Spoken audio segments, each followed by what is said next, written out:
The time is now 6:54 on this Friday morning, and here's what you need to know before you go. Governor Tony Evers and Department of Veterans Affairs Secretary James Bond visited the Twin Ports on Thursday to hear from veterans and community leaders to see how the state can help them. So their biggest concern is veteran homelessness. They believe there needs to be more facilities and programs to help those experiencing drug addiction and mental illness. One veteran suggested Superior Mira, a nonprofit in Duluth called Minnesota Assistance Council, which provides housing, employment, legal aid, and services for veterans.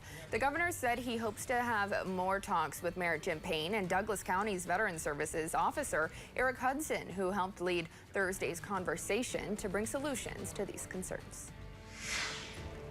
Now, the aerial lift bridge will get busy a little earlier than usual this year. So part of the Soo Locks will open early to all marine traffic, according to the U.S. Army Corps of Engineers. The Poe Lock will open up at 8 a.m. today, marking the start of the 2025 Great Lakes shipping season. 4 days ahead of schedule, that is. And the locks officially closed on January 16th to undergo routine maintenance, along with some critical repairs.